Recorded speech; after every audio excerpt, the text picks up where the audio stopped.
Good morning. I think we're live. Call link is captured. Okay, all's recording. So we'll just go ahead and get started. I'm still trying to figure out the features of this about how to allow other participants to come in. So you guys will see I will post the link to the community page and then sometimes to the other platforms and socials. And maybe that should give you access. I think this kind of operates like a Zoom call in the sense where if you click the link, it should give you access. But I do appreciate the folks that have sent me some questions. I got some really good ones. I didn't really anticipate I was hoping for maybe just like basic questions, but you guys decided to just punch in with the deep dives, so might as well. Um, I know a lot of you guys within this community already pretty intimately. Been working with you guys for a long time, or we personally have known each other for decades or more. There's some new faces that I'm starting to get familiar with. To give you guys some insight and background, we currently have 35 members within 5 different countries. So this community is ever growing, and it's accessible and available kind of all throughout the world. If you got the internet, then you have the access, to this platform. So okay, let me just jump into it, I guess. One thing I wanted to lead with and kind of start leading with every time we do like some type of group thing or recorded thing or whatever else is that I do have like I don't want to call it like a mantra. Hey, somebody joined in. Cool. Hey, Austin. So, um, uh, sorry, that was just I didn't expect that, so that was cool.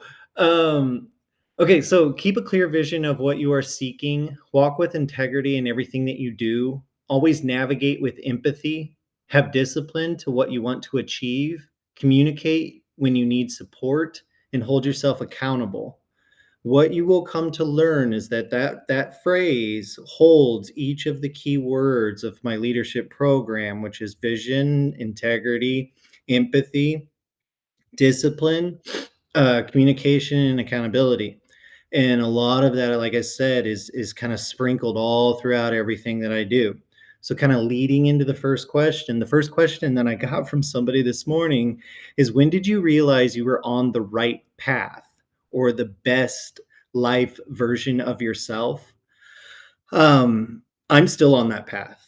I know I'm on that path because my quality of life has enhanced tremendously over the last 4 years. The majority of you are familiar that I am from Kansas City. I've been in Kansas City for almost 30 years, 38 years old. So I've been here quite a long time. I was away for 4 years. Um, During that period of time, I put myself on the side of a mountain and I completely isolated and separated from anything and everything. I got rid of social medias. I got rid of a lot of social relationships, and I just kind of I focused on me and figuring out kind of who I was and what I was going to do from here. For years, I was achieving, I was performing, I was surviving, but I was never aligned. I was just kind of doing what the professional work, what I was obligated to in my professional work for the people that came to me for the issues that they had. So I've been doing clinical work, predominantly trauma work and dual diagnosis. And so dual diagnosis is substance abuse with mental health, which, hey, FYI, 90% of people with substance issues have mental health issues. It's not actually a substance issue. Um, and really kind of immersed myself within the cognitive behavioral format, the dialectical behavioral format, and really was deeply involved into the clinical. Like I used to own an intensive outpatient program. I used to own a psychiatric practice. Was really immersed into everything. So when you see the structures of the classes and when you see the format and the way that things lay out, it's not just random. Those are designs and formats that I've been implementing on individual levels and group levels and corporate levels of all ages and all types since 2009. So, what really made me feel like I was aligning to life's purpose was I have now been able to take everything that I have worked on, and I can now share it on a single space, on a single platform that no longer requires you to physically come to me. Like I said, we got people all over the world, and I think that's the coolest component and feature of it. So the next question that I got, and I think this was also from the same person, was what makes your platform and approach different than the next person? I kind of alluded to that in response to the first question that I got, but it really comes from kind of three core bases. Bases, yeah. The clinical foundation that I have. So my degree is real. Whatever the government says, I don't really give a shit. So I have a master's of science in counseling psychology. I've got a LPC, so I'm a licensed professional counselors in the state of Missouri and Colorado, still actively. Um, and I've been doing clinical work since 2009. I've owned my own consulting firm since 2017. And then I also work beyond that into professional strategic consulting, um, uh, regenerative medicine. I'm the director of patient services for a stem cell clinic down in Puerto Vallarta, Mexico. So, really, what I've designed and what I've created is that I now have the tools and assets and resources to help your body, help your mind, and help your professional self. So really getting that triad kind of covered. All of that's from learned experiences. Yes, I have the credibility. Yes, I've got the degrees. Yes, I've got the student loan debt. Yes, I've got everything else, but I'm also a cancer survivor, a clinician, a consultant, a leader, and a human. I live these experiences. I'm going on this path with you just as much as you guys actively are here. This isn't some pestilization of, hey, come be like me. No, this is the path I've learned, the path I'm taking, and the path that maybe you could follow. And then that's where that third part comes in, which is the accountability without shame. So you don't hear me say just be positive or work harder or do this or do that because there's clarity and discipline without pressure. So when we get into deeper conversations about accountability versus discipline, you will begin to understand that it's not this like Goggins, type of approach or whatever else. I don't like that kind of stuff. I can be assertive, I can be directive, I can be a little bit over the top sometimes. But really, it's passion driven. It's I want to see you do this because I want to see you do better without me. I don't want to be responsible for your well being. I want you to be responsible. And that's where a lot of this independent accountability kind of comes from, to where now all of the resources are accessible to you with my oversight, and at the premium and the VIP tier, we can have those one-to-one levels.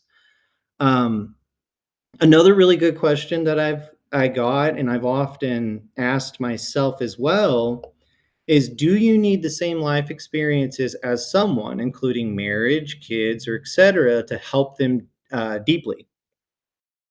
Um, the short answer to that is no. So obviously, lived experiences is helpful, but it is not required. Clinically, when we're addressing things, what matters is can you understand the patterns that exist? Can you hold the emotional weight of someone's story? Can you guide them with clarity, safety, and accountability? And can you stay human with them when things get hard?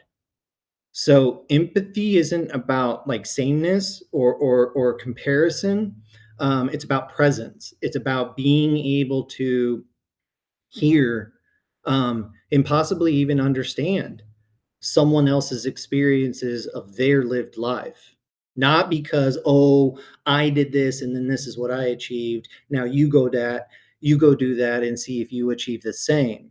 It's more of this collaborative approach, while understanding kind of the core roots of human behavior. When we come to realize all of us are the same. Doesn't matter where you're from, what you do, how you got here. All of us are the same on an animalistic level.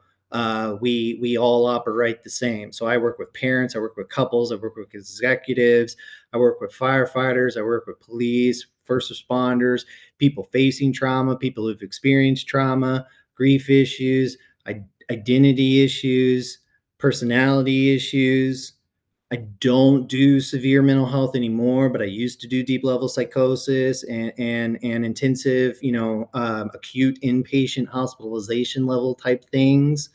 Some of the PPCs do get deeper into clinical things, but there are very clear safety marks at the orientation of each course that says if you're at a severe level or struggling with suicidal ideations or things like that, then this format is not best for you, and that there are other resources that are more advanced and more less independently driven and more clinically managed.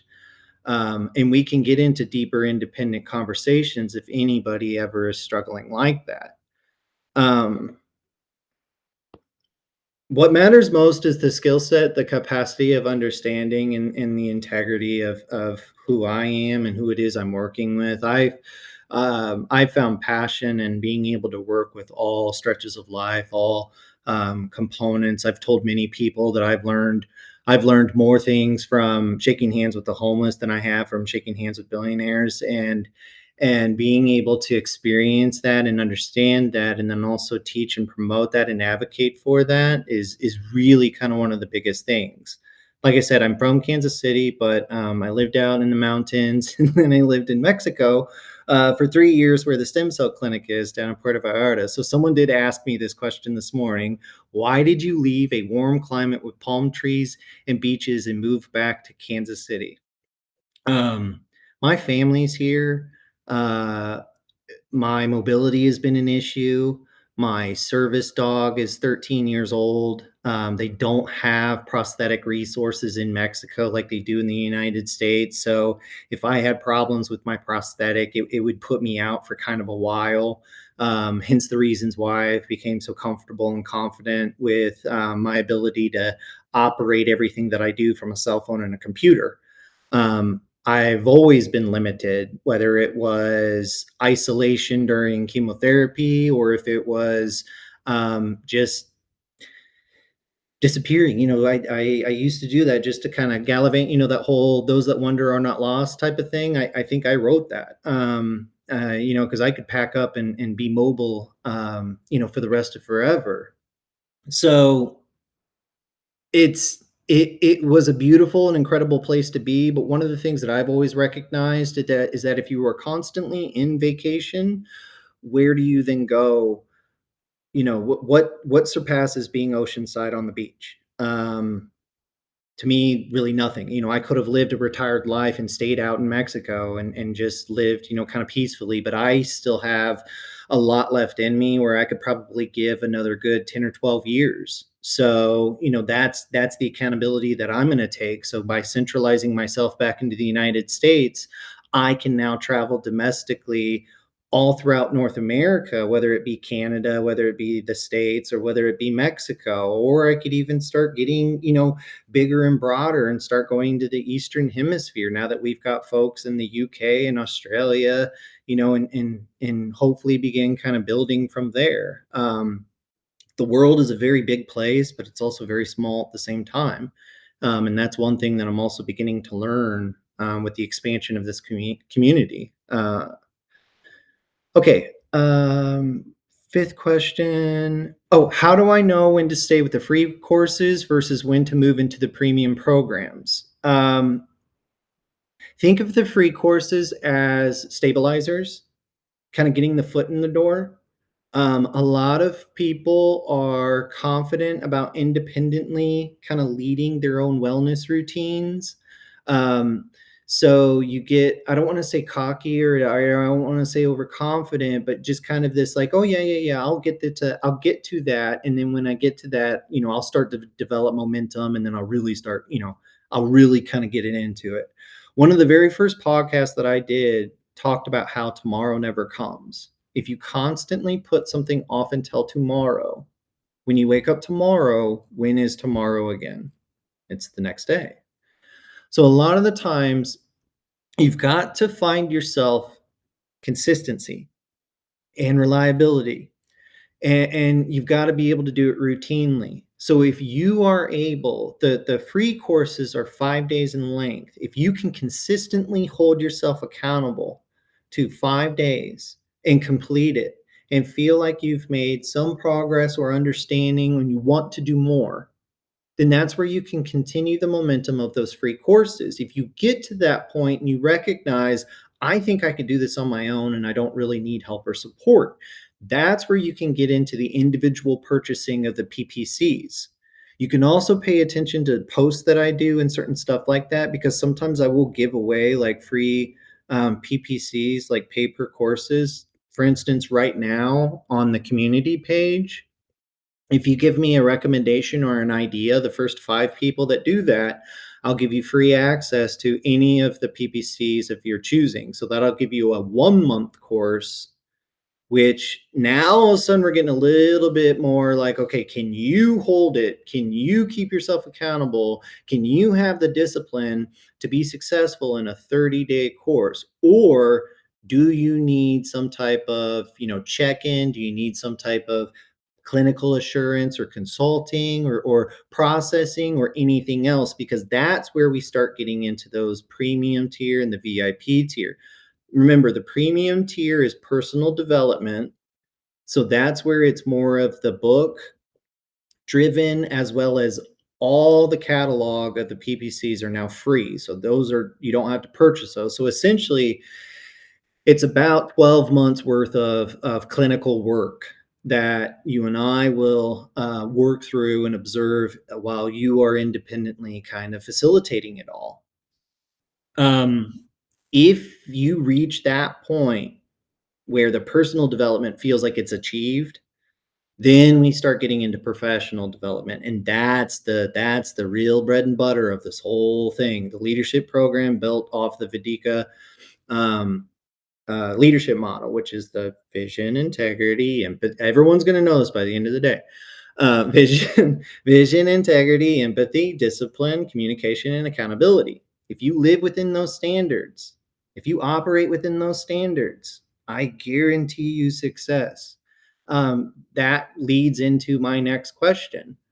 How do you balance everything, my writing, my consulting work, my leadership programs, the speaking engagements that I do, my school platform now, and in anything else that I'm a part of?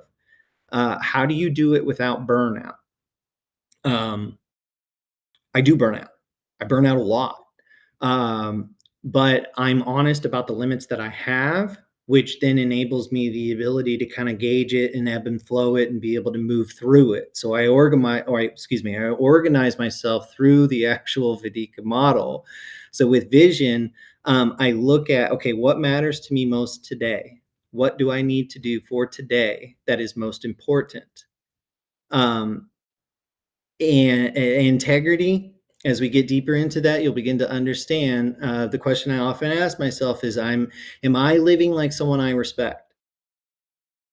Empathy, am I treating myself like a human being? Am I being conscious and aware of my emotional well-being and then interacting with that correctly so that it is received effectively, from others?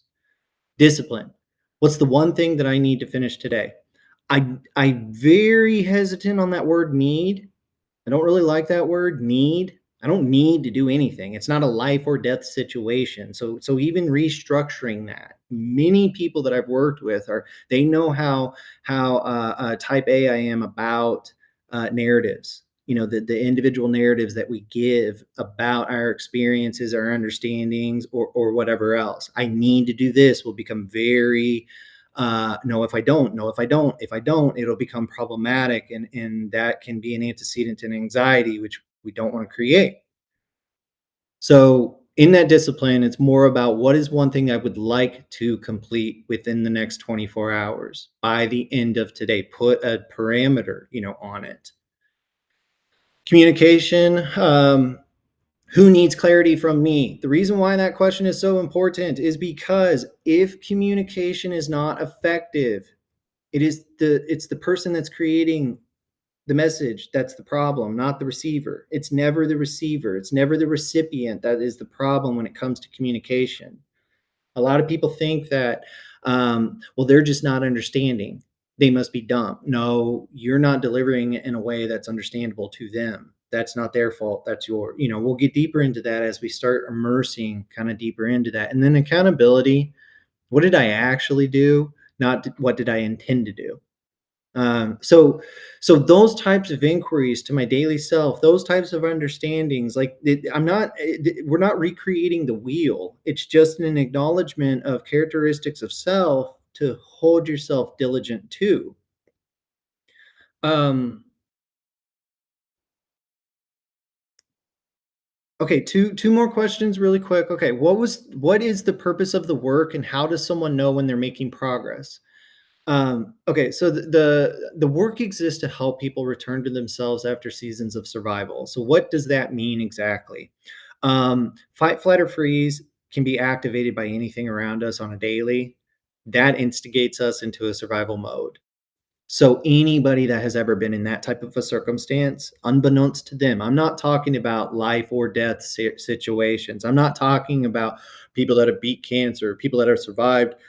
No, you can have a shitty day and everything that I'm giving to you will help you process, understand, work through, and I don't want to say get over it, but be able to recognize that that's an experience that I can't do anything with other than learn from. Learn, grow, go. That's what we used to tell the kids at the psych hospital. You experienced it, figure out the most from it, and then get the fuck out. Excuse my language, but sometimes you just need that kind of push. Don't excuse my language. This is me. This is how it's delivered. So I appreciate that. Um, okay, you'll know you're making progress when you respond instead of react. So more of that emotional stability. You can feel your emotions instead of numbing to them. So that emotional intelligence, like I said in the previous meeting, I think a lot of people have emotional awareness, but they don't have emotional intelligence, meaning they don't really know what to do with it now. You can stay present during hard conversations, meaning that you can actually engage into traumatic experiences and dialogue and also in thought. You stop abandoning yourself when things get uncomfortable, which, just like I said, relationships become more steady, not perfect, but steady, meaning that you can push and make changes and initiate growth in a more effective way without creating conflict. Um, and then your internal world starts to quiet down. That one may not make sense, but it eventually will. And that one is when we start talking about the science of the body. That one's not the mind quieting. That's the body's parasympathetic nervous system, calming and saying, oh, wait, not everything is an active threat. I can relax. So, and then the last question that somebody asked me, which is always a really good one, is that if you feel like you are stuck or numb, which course should you start with? How to feel 101, numbness, flatness, and emotional shut off. These are survival responses, not character flaws. And so within this course, it teaches you how to safely reconnect and establish yourself to those emotions, um, so that you're not overwhelmed by them and you can actually process them and understand them. So the U101 is for that discipline and accountability. The relationship 101 is for communication and integrity, which would also be really good. And then the obviously the 10-week Fox and the Bear Trap, like deep dive intensive, that is going to be the real, the real gold standard for personal development, in terms of this program, this school platform, and everything about it. So again, I appreciate everybody finding more comfort. It's really awesome to see everybody's little stats, start to trickle up and kind of go. When doing the free courses, they're 5 days in length. Obviously, it's easiest to start on a Monday, end on a Friday, give yourself weekend rest, and then start the next one that following Monday. Start to get into routines and habits, and this will start to integrate itself into daily life, so that it's no longer a chore. And then the biggest thing I want to tell you guys, this school app is on your phone. So if you're sitting and getting your oil change at a Valvoline, it takes 30 minutes. You can sit and do one of these day courses in about 15 minutes. And I always, always strongly recommend have blank paper and a pen with you so that you are actively taking notes. Recall back to these things, go back to them. And when I start making the videos that'll be correlated to each of the courses, um, you will then be able to kind of go back through and get a whole, I don't want to say new perspective, but kind of that activation of both reading and listening and really immersing yourself into active learning. So, you guys are welcome to reach out to me, like I said, anytime. Um, Morning, noon, or night. I don't really days and time don't really exist to me. So a Tuesday is a Saturday, 7 p.m. to 7 a.m. So reach out if you need anything. And if you are struggling to a deeper level and you need to step off of a platform like this and to get into something more diligent, I have resources all over the world. So don't ever hesitate. And I can easily get you linked up to wherever, however, and whenever. So we will go from there. This Q&A thing will be a weekly thing. Hopefully we'll get more people involved. Austin, I appreciate you showing up. And then to everybody that's watched afterwards, leave a comment and we'll go from there, guys. Thank you.